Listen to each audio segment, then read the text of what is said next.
Hello guys, welcome back to my YouTube channel Riaz vlog. তো আজকের ব্লগটা আমি এখান থেকেই শুরু করছি। তো সত্যি বলবো, কদিন ধরে হরিনাম আর দাদার বিয়ে করে ঠিকমতো ব্লগ করা হয়নি, যার জন্য তোমাদের সাথে কথা বলতে পারিনি।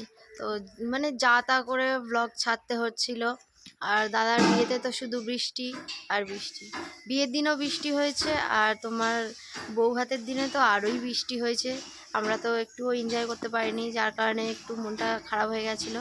তো যাই হোক, এখন সকালবেলা চলে গিয়েছিলাম তোমার বাগানে গিয়ে দেখি না বাঁধাকপিগুলো সব নষ্ট করে দিয়েছে।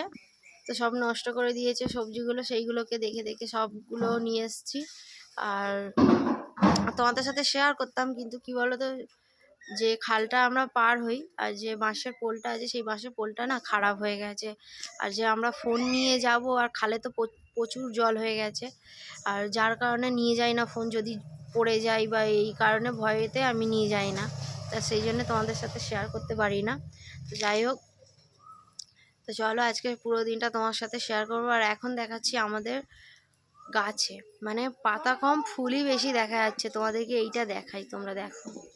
দেখো বন্ধুরা, মানে পাতা কম ফুল বেশি দেখে মনে হচ্ছে। দেখো, প্রত্যেকটা ডালে ফুল রয়েছে। তো এটাকে চায়না জবা বলে। দেখো, যেই একটু গরম পড়েছে, ছোট্ট গাছ পুরো ফুলে ভর্তি। তারপরে এইদিকের জবা ফুল গাছগুলোতেও হয়েছে, আর এইদিকেও আছে। এইদিকে দেখো, গরম যেই পড়েছে একটু, দেখো কত ফুল হচ্ছে। ওদিকে তোমার ঢ্যাঁড়স জবা গাছ যেটা বলে, সেটাতেও অনেক ফুল হয়েছে। আর দেখো, সত্যি বলবো, এই গাছটা আমার সব থেকে বেশি ভালো লাগছে, কারণ মানে এত সুন্দর লাগছে। দেখো দেখো, আর আর আর একটা জিনিস দেখাবো তোমাদেরকে। এদিকে দেখো বন্ধুরা, গাছে দেখো জামরুল হয়েছে। এইগুলোকে প্লাস্টিক বেঁধে দেবো, কারণ নাহলে বাদুড়ে খেয়ে নেবে। এ দেখো, এই একটা বাদুড়ে খেয়ে নিয়েছে। এই দেখো বন্ধুরা, দেখো। তো দেখছি কিভাবে বাঁধা যায়। এই ড্রামটাকে ভাবছি, এই ড্রামটাকে এখানে উপর করে দেবো এইখানটায়। দেখো, চলো বন্ধুরা, ওই গাছের জামরুলগুলো প্লাস্টিক দিয়ে বেঁধে দিই, আর রুদ্রকে স্কুলে দিয়ে আসি, কারণ 11টা বেজে গেছে, 11:30 বাজতে যায়। তো ও স্কুলে যাবে, ও আমাকে ডাকছে বারবার স্কুলে দিয়ে আসার জন্য। তো চলো তোমাদের সাথে আবার পরে কথা বলি। ওকে স্কুলে দিয়ে আসি, আমি স্নান টান করি। বাগান থেকে এসেছি, তো বাগানে অনেক ঘাস হয়ে গেছে। আর বেগুন গাছের ভিতরে মানে ঘাস পরিষ্কার করেছি, তো গা হাত চুলকাচ্ছে, যার কারণে। চলো। তো বন্ধুরা, সন্ধ্যা হয়ে গেছে, এখন সবাই আমরা বসে টিফিন করছি। আর সবাই এসছে, আর আমার মা এসছে, দিদি এসছে, দিদির মেয়ে এসছে। তো মা গিয়েছে এখন ওই বাড়িতে, আর এখানে আমি, নিকিতা, সুনায়না, কৃষ্ণাদি, রেখাদি সবাই বসে আছি, আর রুদ্র আছে। তো একটু পরে একটা জায়গায় যেতে হবে, তো তোমাদেরকে দেখাবো কোথায় যাব। আর চলো, আমার মা এসছে, দেখে আসি। তো দেখো বন্ধুরা, আমাদের রুদ্র আর আরাধ্যা দুজনে খেলা করছে। চলো চলো। তো আরাধ্যা এসছে দিদির সাথে। চলো, দেখো বন্ধুরা, সবাই এখন টিফিন করছে। দেখো, ওই শুনায় না, মুখ লাগাচ্ছে। আরাধ্যা, হাই করবি না? তো দেখো বন্ধুরা, আমাদের আরাধ্যা কি সুন্দর মুড়ি খাচ্ছে। মুড়ি খাও, তাড়াতাড়ি খাও, ঝাল। চলো, আমিও এবার মুড়িটা খেয়ে নিই। মুড়িটা খেয়ে তারপরে ঠাকুরতলায় যেতে হবে। তো ঠাকুরতলায় যাই, ডেকে গেছে একটা দিদা, আর মা এসছে, মার সাথে একটু কথা বলবো বলে আবার তারপরে যাব ঠাকুরতলায়। আরাধ্যা, থাকবি তুই এখানে? থাকবি? কাঁদবি না তো?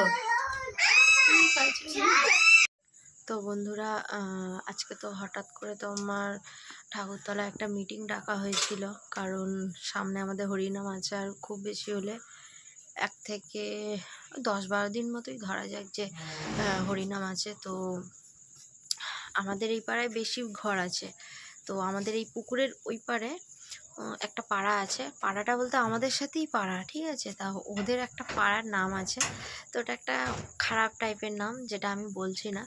তো ওই পাড়ার লোকরা বলছে তোমরা চাঁদা বেশি ফেলেছো, তা এই জন্যে অনেক ঝামেলা হচ্ছিল, যার কারণে আজকে মিটিংটা ডাকা হয়েছিল। আর প্রত্যেককে ওই মিটিংয়ে যেতে হবে, তো আমাকেও ডেকেছিল, যার কারণে আর ওখানে আমি আর কোনো ভিডিও করিনি।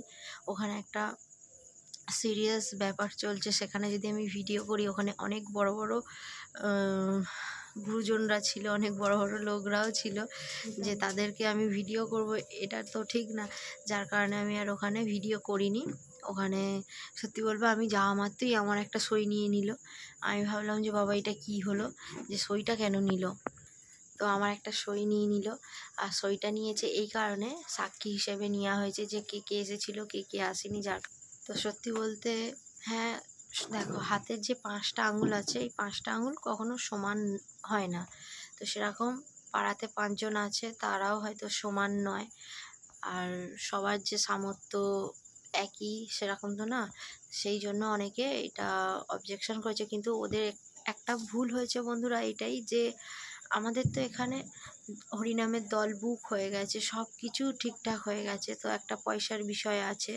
তো দুদিকেই দেখা দরকার আছে। অনেকে আছে, দেখো এমন কিছু চাঁদা পড়েনি, ঠিক আছে। আমাদের পাশের পাড়ায় মানে প্রত্যেকটা বাড়ি, মানে তোমরা গরিব হও আর যাই হও, প্রত্যেকের বাড়িতে 1100 করে চাঁদা পড়েছে। আর আমাদের এখানে 3 রকমের চাঁদা পড়ে। যারা একদম গরিব তাদের জন্য 700 টাকা, আর যারা ওদের থেকে একটু মানে মানে ভালো এতে আছে তাদের 800 বা 850 এরকম চাঁদা পড়েছে। আর যারা ওর থেকে আরও বড় হাই, মানে যাদের অনেক পয়সা আছে বা অনেক জায়গা জমি এরকম আছে, তাদের জন্য 1100 টাকা। তো এরকম চাঁদা ফেলা হয়েছে, তাও এই জন্য ঝগড়া হচ্ছে, ঠিক আছে। তো ওনারা চাইছে ওনারা পাড়া ভাগ করে নেবে। তো এখন তো ওই ভাগটা তো করলে হবে না, কারণ সব দিকে দল বায়না দিয়ে গেছে, সব কিছু হয়ে গেছে, যার কারণে ওইটা আমরা বলেছি যে করা যাবে না। তো আমরা এটাই বলেছি যে তোমাদের আগে বলা দরকার ছিল যে আমরা এত চাঁদা দিতে পারবো না, কারণ তোমাদেরকে হরিনামে 3বার মিটিং ফেলা হয়েছে, এটা নিয়ে 3বার। তো ওনারা কোনো বাড়িই আসেনি, তো না আসলে আমাদের তো আর কিছু করার নেই না। আমাদের যেটুখানি করার আমরা সেটুখানি করেছি, এই কারণে আজকে মিটিং ডাকা হয়েছিল। তো ফাইনাল এটাই হয়েছে যে যা চাঁদা পড়েছে সেই চাঁদাই তোমাকে দিতে হবে। তো এবার কেউ যদি না দেয়, তাদের চাঁদা নেওয়ার দরকার নেই, আর তাদের সাথে আমরা পরে হরিনামের পরে কথা বলবো, বলে একটা নির্দিষ্টভাবে একটা বিচার মানে সলিউশন করে নেব। তো চলো বন্ধুরা, এই জন্য গিয়েছিলাম। তো চলো বন্ধুরা, আজকের ভিডিওটা আমি এখানেই শেষ করছি। যদি তোমাদের ভালো লেগে থাকে তো লাইক কমেন্ট শেয়ার করে দিও, আর কেউ যদি আমার চ্যানেলে নতুন এসে থাকো আমার চ্যানেলটিকে সাবস্ক্রাইব করে দিও। দেখা হচ্ছে তোমাদের সাথে নেক্সট ব্লগে। আজকের জন্য টাটা।